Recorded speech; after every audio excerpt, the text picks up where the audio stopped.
किए थे, जिसको हम बोलते हैं transportation muda, muda of inventory, muda of motion, muda of wait, muda of over production, muda of over processing and muda of defect. तो ये कुछ एग्जांपल है, लाइव एग्जांपल हमारे ही कुछ क्लस्टर के कंपनियों ने इम्प्लीमेंट किए हुए हैं, और हम देखने की कोशिश करेंगे कि एग्जैक्टली काइजन उन्होंने क्या देखा और किसके लिए काइजन किया और क्या एग्जैक्टली काइजन किया। ठीक है, तो हमारा पूरा फोकस ये होना चाहिए कि उन्होंने मूडास कैसे आइडेंटिफाई किए और उसके बाद उन्होंने उसके ऊपर क्या काइजन किया। तो ये हमारा टिपिकल हम शेयर करते हैं काइजन का फॉर्मेट है, जिसमें आप देखोगे, मैं क्विकली गो थ्रू करूंगा। कंपनी का लोगो, काइजन की कैटेगरी क्या है, ब्रॉडली 6 कैटेगरीज में उसको डिवाइड करते हैं। Whether it is a kaizen related to safety, whether it is a kaizen related to shining, जैसे कि रॉय सर ने जस्ट हमको बताया, whether it is idea kaizen, and this kaizen where it is exactly impacting, whether it is impacting my muda, muri or mura. In case it is impacting my muda, if it is trying to reduce the muda, then which kind of an muda? So कौन से muda होते हैं हमको जो इस slide में बताए गए हैं, transportation, inventory, motion, wait, over processing, over production, defect. तो इसमें से कौन सा मुड़ा आप यहाँ पे टारगेट कर रहे हो? Date, department, machine.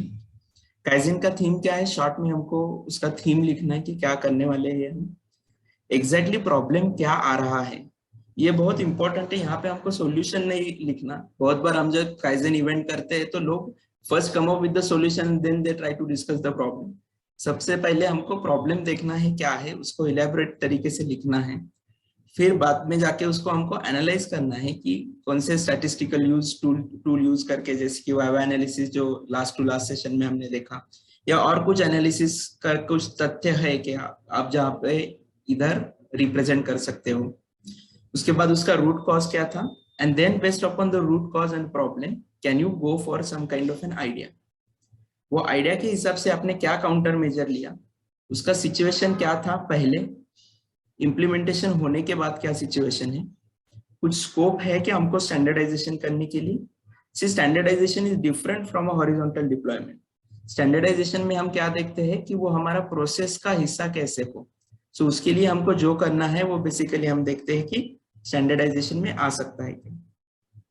Implemented by, जिसने इम्प्लीमेंट किया है वो। Benefits in terms of PQCDSM। अब ये PQCDSM क्या है? देखिए, कोई भी काइजन जब हम इम्प्लीमेंट करते हैं तो उसको हमको देखना है कि क्वांटिफाइबल बेनिफिट्स हमको कितने हुए।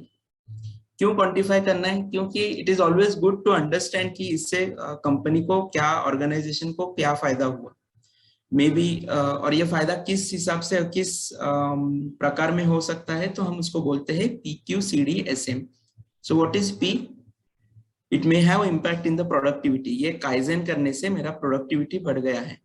It may have impact in quality, ये करने से मेरा क्वालिटी में इम्पैक्ट आ गया, पॉजिटिव इम्पैक्ट आ गया। C फॉर कॉस्ट, ये करने से मेरा जो ऑपरेशन का कॉस्ट था वो शायद कम हुआ है। D, ये करने से मेरा डिलीवरी का बहुत सारा प्रॉब्लम आते थे हमेशा, वो रिजॉल्व करने में हमको मदद हुई। S फॉर सेफ्टी, कुछ सेफ्टी कंसर्न था जिसके हमने उसके ऊपर हमने ओवरकम किया। And the last one is moral. So ये 6 पैरामीटर्स में हमको देखना है कि हमारा काइजन कहाँ पे इम्पैक्ट कर रहा है। और देन यहाँ पे एक प्लान है हॉरिजॉन्टल डिप्लॉयमेंट का। एक काइजन अगर आप करते हो उसका आपको बेनिफिट मिलता है इन टर्म्स ऑफ PQCDSM। सो ऐसे कुछ सिमिलर सिचुएशन आपको आपके शॉप फ्लोर में ऑब्जर्व हो रहे हैं क्या, कि जहाँ पे सेम काउंटर मेजर और same kaizen idea can be horizontally deployed. तो उसका प्लान हमको यहाँ पे लिखना है along with the target date and what is an implementation date. तो ये बेसिकली हम काइजन फॉर्मेट रेकमेंड करते हैं कंपनीज को to follow. It gives a very clear idea कि क्या था पहले और क्या किया है। ऐसे नहीं है कि यही काइजन फॉर्मेट यूज करना है, we prefer this to be use, क्योंकि जैसे कि मैंने बताया, it gives a clear idea. There are some other companies who refer to the other Kaizen formats only, but the important thing is whatever has been mentioned on this particular sheet has to be the part of that particular Kaizen sheet. तो अभी हम देखेंगे one by one कि example के example का सही मदद लेके कि हमको किस तरीके से ये वेस्टेज जो है जिसको हम बोलते हैं ट्रांसपोर्टेशन इन्वेंटरी, काइजन के हिसाब से हमने कैसे एलिमिनेट करने की कोशिश की। तो सबसे पहले देखेंगे मोड ऑफ ट्रांसपोर्टेशन। तो मोड ऑफ ट्रांसपोर्टेशन क्या होता है? मोड ऑफ ट्रांसपोर्टेशन जैसे रोशन ने हमको बताया कि रॉ मटेरियल मूवमेंट है या फिर एक वर्क स्टेशन से दूसरे वर्क स्टेशन की जो मूवमेंट है वो अगर हमको कम, वो अगर ज्यादा हो रही है तो that we call it as an mode of transportation. ज्यादा कम नहीं, वो अगर हो रही है तो that is the mode of the transportation. The thing is कि mode of transportation always lies. तो हमको अभी देखना है कि वो अगर हम एलिमिनेट नहीं कर पाए तो उसको हम ओवरकम कैसे करें। तो ये एक एग्जांपल है, ये basically fabrication of press shop हुआ करता है, एक मीराशा शेपर्स बोल के हैं। तो उनका देखिए काइजन थीम क्या है? Manual tank handling process elimination and trolley implementation. तो मैं अभी बोलता हूँ एग्जैक्टली क्या हुआ था so that everybody will understand. ये पूरा मैं रीड करके नहीं बताता हूँ आपको, नहीं तो our time will get invested. तो ये जो ऑपरेटर था they basically used to perform this fuel tanks. तो ये फ्यूल टैंक का जो ऑपरेशन होने के बाद he used to stack it near his table, और उस टेबल से दूसरे वर्क स्टेशन को वो हाथ में लेके जाता था। At a time he can only pick 2 to 3। So अगर आप एनालिसिस देखोगे तो उसका मूवमेंट बहुत हो रहा था for the transportation which is around 50 feet multiplied by 20 times he used to do. तो ये वर्कर पे ऊपर स्ट्रेस भी आ रहा था, क्वालिटी भी क्वेश्चन पे था क्योंकि बहुत बार ये नीचे गिरता था। देखिए तो प्रॉब्लम क्या आ रहा है? बेसिकली अननेसेसरी ऑपरेटर को एट अ टाइम 2 या 3 फ्यूल पंप लेके एक जगह से दूसरे जगह पे जाना पड़ रहा है, उसका स्ट्रेस भी बढ़ रहा है और क्वालिटी के भी इश्यूज आ सकते हैं, कभी कभार आते भी थे। So now they come up with some kind of an idea kaizen, कि उन्होंने क्या किया कि they design some kind of an simple material handling trolley, जिसमें ऑपरेटर काम होने के बाद वो फ्यूल टैंक उसमें लोड कर देता था, और जब भी वो पूरे वर्क स्टेज पूरे ट्रॉली में 40 या 50 फ्यूल टैंक होते थे, he used to stop the operation and then they transfer that material to the another one. Not necessary ही, कोई हेल्पर आके भी बेसिकली वो ट्रॉली एक जगह से दूसरी जगह पे लेके जाता था। तो अगर हम देखेंगे ट्रांसपोर्टेशन पूरा एलिमिनेट हुआ है क्या इस काइजन से? डेफिनेटली नहीं। Transportation is still there which is in the form of a trolley movement from one place to another place.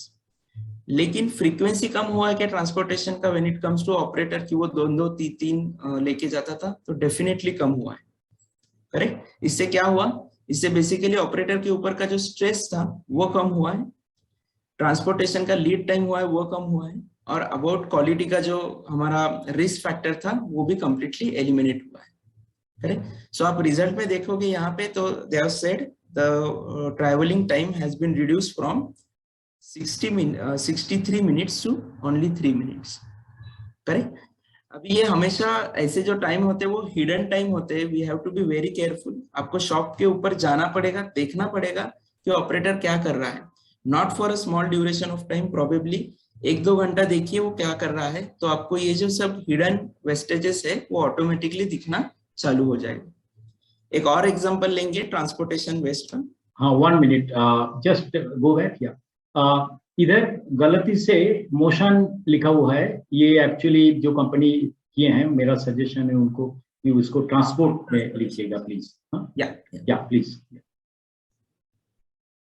ये एक दूसरा एग्जांपल है। यहाँ पे भी अगर आप देखोगे फैब्रिकेशन का शॉप है, यहाँ पे जब मूवमेंट हो रहा है, डोर फैब्रिकेट कर रहे थे वो, तो एक स्टेशन से दूसरे स्टेशन तक again it is been done by manual thing.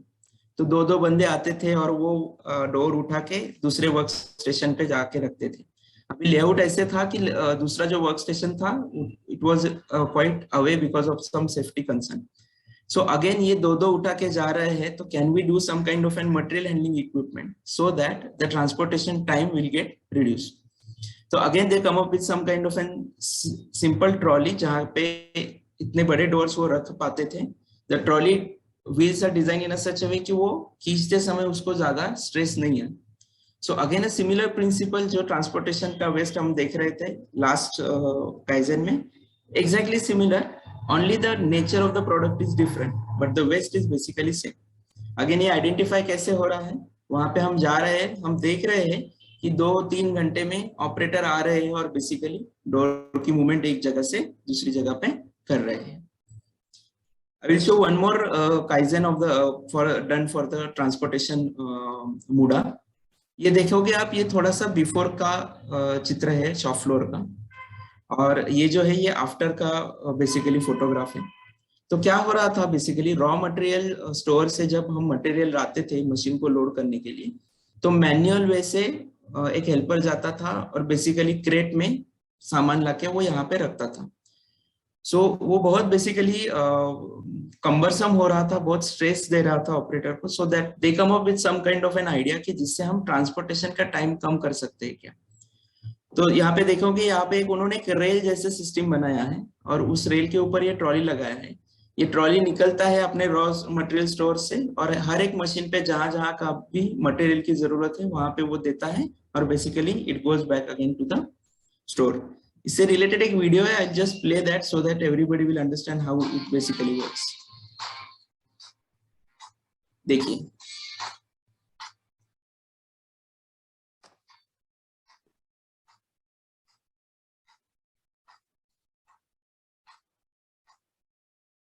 Right. So क्या हो रहा है, ट्रांसपोर्टेशन कम एलिमिनेट हो रहा है क्या? नहीं हो रहा है, लेकिन द ईज ऑफ ट्रांसपोर्टेशन है वो बढ़ रहा है, जिसकी वजह से स्ट्रेस कम हो रहा है और डेफिनेटली प्रोडक्टिविटी भी बढ़ रही है क्योंकि जल्दी से मटेरियल हमको जगह पे मिल रहा है। तो ये डिजाइन करते समय ये भी देखा गया था कि ये इसकी टेबल की हाइट और ट्रॉली की टेबल की हाइट बेसिकली सेम होना चाहिए, so that it will only just slide from one place to the another place. So, are you able to understand how to basically try to eliminate the mode of transport? So, mode of transport eliminate करने के लिए या फिर reduce करने के लिए हमको देखना पड़ता है पहले कि कहाँ से मटेरियल कैसे मूव हो रहा है एक जगह से दूसरी जगह, उसको कौन मूव कर रहा है, is there any material handling equipment available, वो मैन्युअली हो रहा है क्या, और उसको अगर इम्प्रूव करना है तो हमको कुछ idea basically need to come up with, right. So we will now move to the next MUDA, which is basically MUDA of over processing.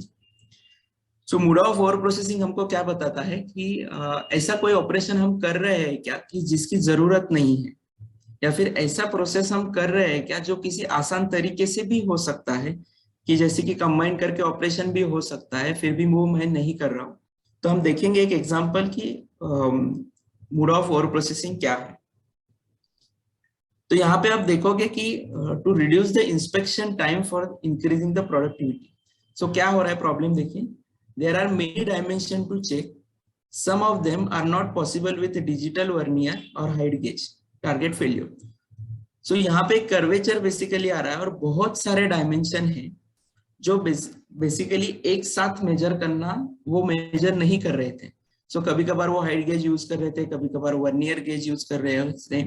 सो एक ही प्रोडक्ट को चेक करने के लिए there are multiple inspection process that is being happening. So अगर मैं उसको देखूंगा तो क्या हो रहा है, फाइनली मैं देख रहा हूँ कि एक प्रोडक्ट की क्वालिटी चेक हो रही है, डायमेंशनल चेक हो रहा है, तो उसके लिए मैं अलग अलग मेथड यूज कर रहा हूँ। So I am doing an over processing on that particular aspect की जो मुझे देखना है कि डायमेंशन चेक करना है। So can I design some kind of an clamp जिसकी वजह से इट विल बी पॉसिबल कि हाइट भी मेजर हो जाए और उसका जो लेंथ है वो भी मेजर हो जाए, and all of the aspect can be done at a time. तो उन्होंने they come up with some kind of an U clamp template. So template से वो बेसिकली पास करते थे, चेक करते थे रख के वेदर इट इज हैपनिंग और नॉट। जो पहले क्या होता था, वर्नियर गेज से डायमीटर चेक कर रहे हैं, हाइट चेक कर रहे हैं, अदर कुछ इंस्ट्रूमेंट से और डायमेंशनल चेक कर रहे हैं। So in a one stroke they are able to basically understand whether it is pass और फेल।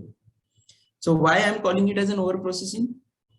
अगर वैसे देखा जाए तो उसमें हमने कुछ ऑपरेशन किसी चीज का एलिमिनेट नहीं किया, लेकिन हम over processing of inspection eliminate करने की कोशिश कर रहे हैं कि one go can I have all my inspection parameters checked in a one go, right. So that's why we are calling it basically as an MUDA of over processing. एक और example है इसी टाइप का है basically, which basically talks you about again MUDA of over processing. यहाँ पे क्या हो रहा है, यहाँ पे उन्होंने कुछ implementation of pusher in the fixer में कुछ पुशर इंप्लीमेंट किया है। अभी क्या हो रहा था, देखिए, the component was not resting properly. जो कंपोनेंट फिट हो रहा था वो प्रॉपर फिट तरीके से नहीं हो रहा था। सो क्या होता है, now it depends upon the operator कि ऑपरेटर कितने अच्छी तरीके से, कितने स्किलफुल तरीके से इसको फिक्स करता है। अभी कोई ऑपरेटर इसको 1 मिनट में कर सकता है, कोई ऑपरेटर इसको 30 मिनट लगा सकता है, because it is coming to the skill of that particular operator. अभी ये जहां पे हो रहा है तब मैं इसको ओवर प्रोसेस बोल रहा हूँ, क्योंकि उसका कुछ स्टैंडर्ड नहीं है। कोई 1 मिनट में कर देता है, कोई 2 मिनट में करता है। अगर ये 30 मिनट तक चलता है तो इट इज ओवर प्रोसेसिंग, कि जल्दी से वो सेट नहीं हो रहा। So what they did come up with? So they did come up with some kind of an pusher in the fixture itself, कि जिसकी वजह से ये डिस्किल हो रहा है जॉब, और कोई भी बंदा आए, कोई भी ऑपरेटर आए, तो he can easily rest and counter check by filler gauge before machining of by the operator, which is man oriented, right? So are you understanding two different example of over processing मुड़ा? एक जिसमें हम देख रहे थे कि unnecessary inspection, I won't call it as an unnecessary, that was a necessary inspection, but can it be done in a single stroke? Yes, it was possible. Second stroke में क्या हो रहा था, कुछ ऑपरेटर के स्किल से हिसाब से बेसिकली रन हो रहा था, तो again he was doing over processing while adjusting, while resting the job. Whether it is possible to do some kaizen, और कोई भी ऑपरेटर हो जिसके वजह से वो आसान तरीके से रेस्ट हो सकता है जॉब, और उसको ज्यादा कुछ ट्रायल एंड एरर करने की जरूरत नहीं। Correct? So we have seen muda of transport, we have seen muda of over processing. Let's try to understand muda of over production. Over production मतलब क्या है? जितना जरूरी है उससे ज्यादा हम प्रोड्यूस कर रहे हैं। तो ये देखिए मशीन शॉप था, तो what they have done, WIP reduction by implementing fixture on VMC machine. अभी ये जो पर्टिकुलर काइजन है, that can also be called as an kaizen for reduction of muda of over processing. जैसे कि बहुत सारे ऑपरेशंस थे, ड्रिलिंग ऑपरेशन था जो ड्रिल मशीन पे होता था, टैपिंग ऑपरेशन था, फिर टोटल फेस था जो लेथ पे होता था। अभी ये अलग अलग ऑपरेशन अलग अलग मशीन पे हो रहे हैं, और आपको पता है अगर अलग अलग ऑपरेशन अलग मशीन पे हो रहा है तो बीच में WIP इन्वेंटरी क्रिएट होता है, जो कि हम बैच बनाते हैं कि 100 का बैच है, ये एक ऑपरेशन से आगे जाएगा, दूसरे ऑपरेशन में, दूसरे से आगे जाएगा तीसरे ऑपरेशन में। तो इसी की बात करें तो यहाँ पे 3 ऑपरेशन थे, हर एक के सामने सपोज 100 का बैच था। सो अननेसेसरी पूरे वैल्यू स्ट्रीम में मेरे 300 ऐसे प्रोडक्ट इन्वेंटरी थी जो अटकी पड़ी थी, वेराज मुझे चाहिए कितनी थी? सिर्फ 100 चाहिए थी। अभी ये क्यों अटकी पड़ी थी? क्योंकि मेरे 3 ऑपरेशन 3 अलग अलग मशीन पे होते थे, 3 अलग अलग वर्क स्टेशन पे होते थे। तो what do they did, उन्होंने एक ही ऐसा टूल बनाया जिसमें ये सब ऑपरेशन होते हैं, and they put it on a VMC machine. तो अभी एक मशीन के सामने मैक्सिमम कितना बैच होगा? 100 होगा, which used to be 300 because of the 3 machines। अभी इसको हम मुड़ा ऑफ ओवर प्रोसेसिंग को भी बोल सकते हैं, क्योंकि जो अलग अलग 3 जगह पे ऑपरेशन हो रहा था वो मैंने क्लब किया और एक ही जगह पे मैंने करने की कोशिश की। So if I look it from that way, it is possible कि it is a muda of over processing, but the purpose for this particular Kaizen they were very clear कि हमको जो बीच में का WIP है, जो unnecessary production हुआ है, उसको basically control करना है। Right? Shall we move ahead? मुड़ा ऑफ वेट, जैसे कि नाम में ही बताया गया है कि किसी की राह देख रहा है, तो दैट इज अ मुड़ा ऑफ वेट। ये ऑपरेटर भी हो सकता है या फिर ये वर्क स्टेशन भी हो सकता है जो किसी मटेरियल की राह देख रहा है। तो एक एग्जांपल लेंगे, फैब्रिकेशन शॉप था जहां पे बेसिकली जो हमारा फिक्सचर था, बेसिकली सपोर्ट का फिटमेंट था, उसके लिए वेल्डिंग करना पड़ता था बैक साइड को। तो हर एक वेल्डर बेसिकली कुछ फिक्सचर वगैरह नहीं था, तो based upon his skill he used to weld over here then here and so on. Again welding का प्रोसेस था वो डिफाइन नहीं था अच्छी तरीके से, it was dependent upon the operator. और सबसे जो दिक्कत वाली बात थी, इसके आगे वाला जो स्टेशन था which was related to the next operation, it was continuously waiting कि ये वेल्डिंग वाला बंदा कंप्लीट करेगा, उसके बाद ही can take it for the operation.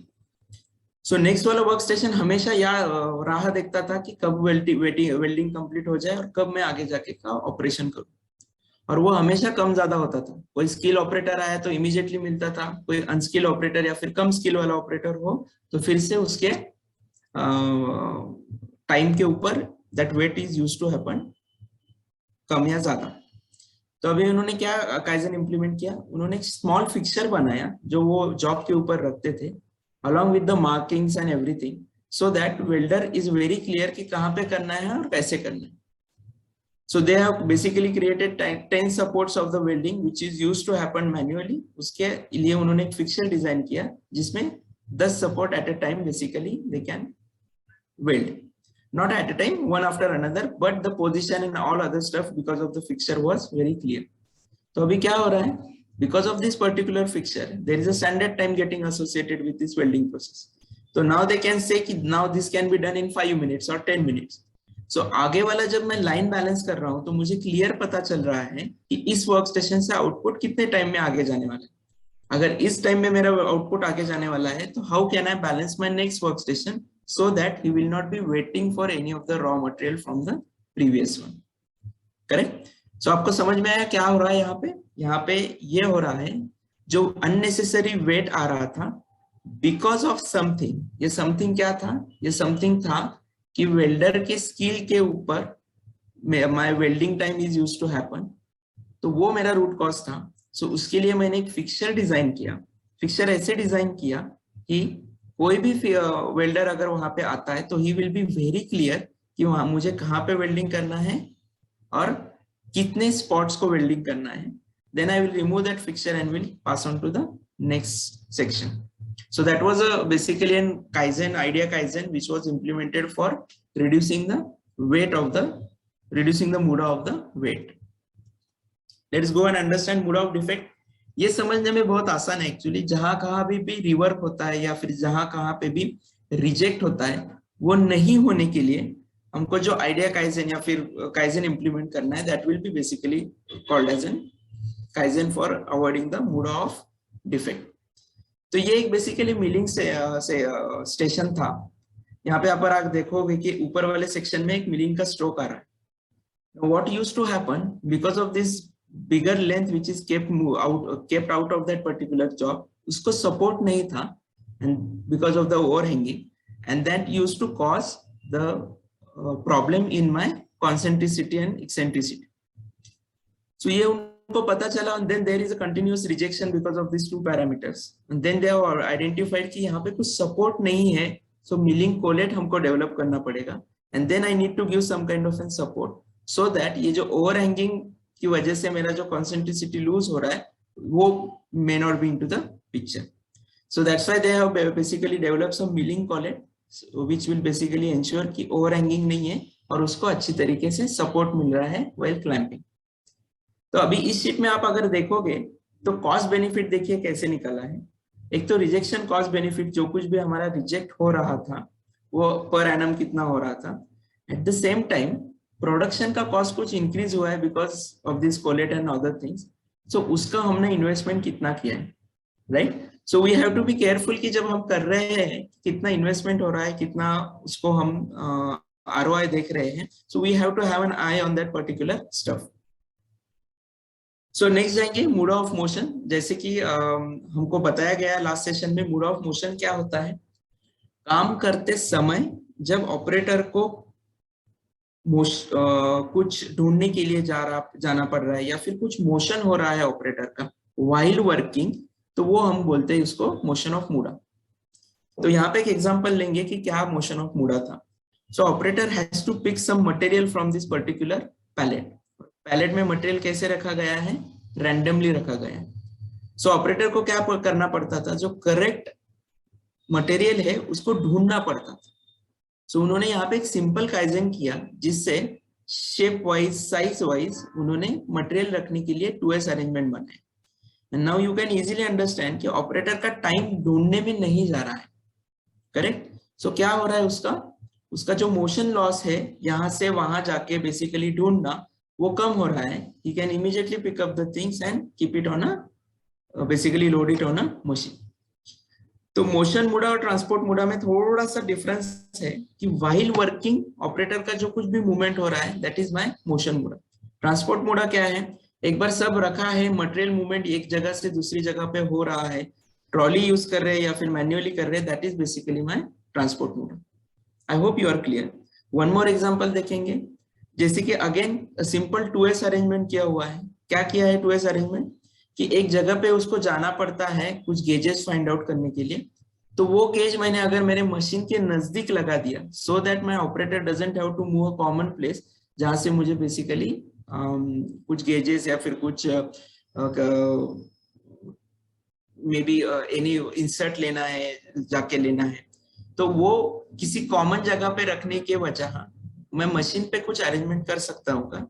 जैसे कि यहाँ पे इन्होंने एक सेल बनाया था 3 मशीन का, और 3 मशीन के लिए ये बेसिकली बोर्ड बनाया जिसके ऊपर वो गेजेस रखते थे। करेक्ट। सो क्या हो रहा है, बेसिकली मोशन रिड्यूस हो रहा है। यहाँ पे आप अगर आप क्लोजली देखोगे तो this is an example of a shining kaizen, जैसे कि रॉय सर ने हमको लास्ट सेशन में बताया था। क्यों शाइनिंग? इट इज मोर और लेस 2S रिलेटेड अरेंजमेंट। कुछ आइडिया इसमें है क्या? प्रोबेबली आई विल से नहीं, क्योंकि 2S करने से मेरा बेसिकली मोशन मूडा कंट्रोल में आ गया। मूड ऑफ इन्वेंटरी, इन्वेंटरी का मूडा कैसे होता है ये हमने अंडरस्टैंड किया। यहाँ पे मैं एक एग्जांपल लूंगा। ये जो इन्वेंटरी कंट्रोल करने की जो कोशिश की गई है वो बेसिकली सी क्लास आइटम है, और आपको पता है कि हम सी क्लास आइटम को कैसे बेसिकली कंट्रोल में ला सकते हैं। तो easiest way is basically 2 bin system.